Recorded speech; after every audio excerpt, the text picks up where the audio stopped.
Guys, welcome back to my channel. I'm Serein and today is Makeup Bag Monday, week number 48. Every week I rotate my makeup bag with new products I want to test out for a full week or forgotten favorites in my makeup collection. Check back every Monday to find out how the products performed with demos, swatches, and in-depth reviews. So let's get started. The first product is the new Too Faced Hangover 3-in-1 Replenishing Primer and Setting Spray. I've been using this for a little bit over a week now and I am loving it. My favorite thing about this product is that it's silicone-free, alcohol-free, and oil-free, which is very hard to find in a makeup setting spray or primer spray. A lot of setting sprays have dimethicone or some sort of silicone in it and alcohol as a carrier because they typically need the alcohol to carry whatever the product is when it comes to a spray, but somehow Too Faced has done it. Very excited about it. I love it. It's very hydrating. It's very refreshing. I find that this works beautifully, especially for my combination skin in the summertime. I get really sweaty. It shows on my face, and this kind of controls how much shine comes through, but it's not mattifying, so it doesn't make my dry areas any drier. It works beautifully with my powder products, especially my powder foundation. I like to use this to prep my skin, and then I'll go in with my primers, my concealer, my powder foundation, and then I use this to set everything, especially after using powders, because it seals everything in. It makes everything look very flawless and poreless and like skin. There is a pretty strong coconut fragrance to this. If you don't like the scent of coconut, this is something you might want to stay away from. I don't mind it, and the scent does dissipate once it's settled onto my skin, so it's not something that lingers too much. I did try to use the Avene High Protection SPF 50. I do like that this is a physical SPF 50 and that it's tinted. However, I feel like the color range is very lacking. It comes in light, medium, and tan, I believe, and I have the shade medium. Very orangey almost. So when I'm squeezing it out, it doesn't look quite orangey, but once I start like blending it in on my skin, it definitely gives me a weird tint. If you are oilier, you might enjoy this product a little bit more because this is definitely more mattifying and can be a little bit clingy to my dry areas around my cheeks. I think there's some great benefits. One, it's tinted, it's a good high physical SPF, and it's mattifying, it's oil free. It's great if you're acne prone or a little bit more on the oily side. I think they could do a better job in terms of the color range because it doesn't ever kind of like blend with my skin tone. I feel like I think I need to try the light, or I need to mix the light and the medium. I've been really enjoying the Maybelline Brow Precise Fiber Volumizer, and I have the shade Deep Brown. I think it's a great brow setting product if you have sparser brows. With thin brows, you still will need to fill in your brows with a brow powder or pencil. This kind of replaced my boy brow from Glossier, not replacing it forever, just currently replacing my boy brow. It gives me a little bit more volume, it holds down my brows, and it sets my brow powder, and it lasts all day. I quite enjoy this product, and since it's drugstore, it's an affordable option for you guys. If you have thicker brows and you just need to tame it, add a little tint, this product would be your all-in-one. A brow product that really just sucked balls. This sucked so unbelievably bad. I can't believe it. L'Oreal Brow Stylist Kabuki Blender, and I believe I have the shade Brunette. Guys, I used this once and it was so embarrassing. Went on like light brown and then it started to get red, and I'm like, oh, it's okay, it's a little bit warmer brown. I just know I need a different color. I'm gonna just try and like blend it in with a little bit of like a darker powder. Literally, as I was using other products that like were black, this underneath started to spread and like stain the skin under my brows and around it and turn red. It looked like I put henna on my brows, but it was red. It was the weirdest thing, and I covered it up to the, like, I tried so hard to cover it up, and I went downstairs and I was like talking to Karina, and she's like, why are your brows red? And I'm like, oh my gosh, the fact that like I've used so much black brow products over it to try and hide the fact that this is red is bad. Waxy texture is nice. I think it blends nicely. It does give you a nice tint, and like hold your brows down a little bit. So I don't have a problem with the formulation of the product itself. I have a problem with the fact that this thing is like red, because it's not the right kind of red for a redhead. So yeah, I would say pass on the brunette. If you're blonde, maybe try the blonde one, or maybe try the dark brown or deep brown. There's only 3 shades of this that I could find online. I picked up this Maybelline Master Contour, and I have to say I really like it. I know someone commented and said they didn't like it because it wasn't blending well on their skin. This I didn't have a problem with. I thought it was really kind of cool because you could just like draw on one end, then highlight on one, and just use your fingers to pat everything in, or use the beauty blender to pat everything in. It worked perfectly on me. I used this over my concealer underneath my powder foundation. So I wasn't wearing much product on top, and then I would blend everything in with my powder foundation. I really like it.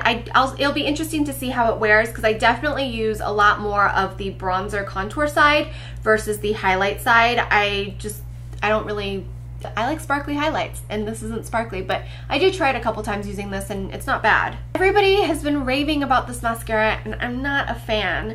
This is the Voluminous Lash Paradise by L'Oreal. I typically really like L'Oreal mascaras. The Voluminous one is my favorite. I love the telescopic. This one, I originally opened the waterproof one and realized it was waterproof, and I was like, okay, this is probably why I don't like it. So I found the non-waterproof version, and honestly guys, I don't like either one. It's not horrible, it's not bad, it's not what I'm looking for in a mascara. The brush reminds me definitely of a smaller version of the Too Faced Better Than Sex mascara. The color of the tube is even, come on guys, this is essentially a drugstore dupe for that. The formula is really thick and very voluminous, so if you want to add volume, this is your mascara. This does not add at all any length for my lashes. So what ended up happening was I'd get tons of volume. My lashes would kind of just stay really short and almost looked shorter because of how much volume and no length that was happening. I'm not a huge fan of the Better Than Sex mascara either. I mean, I don't have a problem with it. I just don't really reach for it. If you're looking for a volumizing mascara only, you will like this. So if you have no issue with length, no issue with curl, you just want volume, this is the mascara for you. Obviously this is called the Voluminous, so I don't expect too much lengthening or anything happening there. I feel like the Too Faced Better Than the Sex still adds a little bit of length and volume as I go. This one is just pure volume. The next product was the Maybelline Master Contour in light to medium. This is a contour kit, so you get a bronzer, a blush, and a highlight. It's not horrible, it's just not great, and I feel like you could do better at the drugstore buying these products individually. I did quite enjoy the highlight. The highlight was my favorite thing in this palette. The blush was just okay. I feel like you're gonna be better off with Wet n Wild blushes. And then the contour was, I feel like the butter bronzer from Physicians Formula or any of the bronzers from Physicians Formula are better. It's not that this was a total fail, it just wasn't something I would personally recommend to go pick up. The final 2 products I was testing out are these Laura Mercier Candleglow Sheer Perfecting Powders. I have the shade 1 and 2, and these are a very beautiful like finishing powder. I personally used the shade number 1 to set my under eye concealer, and I love it. It reminds me a lot of the Hourglass Ambient Lighting powders. Slightly different because I feel like these are not so powdery. The Hourglass ones aren't powdery by any means, but when you feel both of them next to each other, the Laura Mercier one feels softer and feels a little bit more finely milled than the Hourglass ones. In all honesty, it's not like one's better than the other. I think it's just personal preference at that point, and maybe something that you are more drawn to either by packaging, price. I mean, they're pretty much comparable. I think Hourglass is a little more expensive. And then shade range. It just makes your skin look a little bit more poreless, more radiant, but not glittery. It's like a filter for your face, like an Instagram filter for your face. Who doesn't love that? That is everything that I tested out for last week. If you'd like to see what's coming up this week, these are the products. The first one is another new setting spray, and this is from Cover FX. It's their mattifying setting spray, silicone-free, alcohol-free, and cruelty-free. We'll give this a test in the hot weather. Also going to be testing out the Becca Backlight Primer. I wanted to pull this out again. This was in my makeup collection. I used it a little bit when it first came out, but I didn't fully get like my benefit from it because I've been wearing like almost no foundation lately, or I've been wearing foundation that I made myself. I've just been going with concealer first. I've been watching Jay Kissa here on YouTube. She swears by this backlight filter and she doesn't wear any foundation, like no foundation, and she barely uses any concealer on her face. Like, okay, her skin always looks flawless on camera and in person. I've got to pick this up again, and I have to say, she was right. So I'll be using this week. I'm also going to be using my 100% Pure Fruit Pigment Blush in Mimosa. It's just been forgotten about in my makeup collection. It's time to pull it out because it is 100% like natural and clean. It does go bad quicker, so I want to try and get at least, I'd like to hit pan on this sometime soon.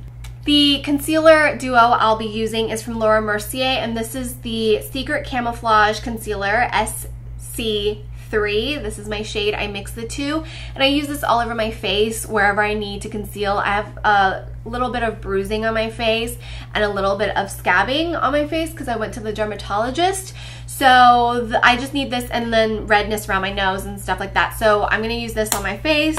I will not use this under my eyes though because it is a little bit more of a drying formula. The foundation I'm going to be using this week's powder slash foundation I made myself, and this is a part or a preview of an upcoming series here on this channel. It's going to be how to make your own makeup at home. So I've been experimenting with formulations and how to kind of DIY your own makeup. This is the powder foundation that I have come up with. I've been wearing it for a week already, but I want to test it out for a full 2 weeks and update you guys so that you guys know how it's performing before I show you how to make it. And I'm pretty happy with it. I'm wearing it again today. Everybody's been complimenting on my foundation and my skin, and honestly guys, I made this for like pennies. Other two products are going to also be from my DIY series, and these are my DIY cream highlights. The original idea was to try and dupe the RMS Living Luminizer highlighter, and I kind of did, but I'll explain more about this thing, but so I wanted to test it out and make sure it looks good before, you know, uploading that video. And I made a kind of like Living Luminizer shade, and then I made a bronzy shade. So that's everything I'll be testing out for next week. Make sure you check back here next Monday to find out how all of these products performed. Check back every Monday for Makeup Bag Monday up until 52 weeks, and then I'll be doing the Best of Makeup Bag Monday, as well as launching a couple new series here on this channel. I'm very excited, guys. Don't forget, if you enjoy my videos, to make sure you click that subscribe button. I upload new videos 3 times a week, every Monday, Wednesday, and Friday here on this channel. Tuesday, Thursdays over on my second channel, More Serein, which is more lifestyle and vlogging. And of course, if anything, I hope my video helped motivate you and inspire you to look and feel your best from the outside in. I know when I look and feel my best, I'm just a lot more capable at dealing with whatever life has to throw at me. And if that speaks to you, I'm really happy you found this channel. If anything, I just hope my video helped you unwind, de-stress from your day, and take your mind off of whatever it was you might have needed help taking your mind off of. That's why I watch YouTube, and I hope my video was able to help you de-stress and relax from your day. So I'll see you guys back here on Wednesday or Tuesday on my second channel. Bye!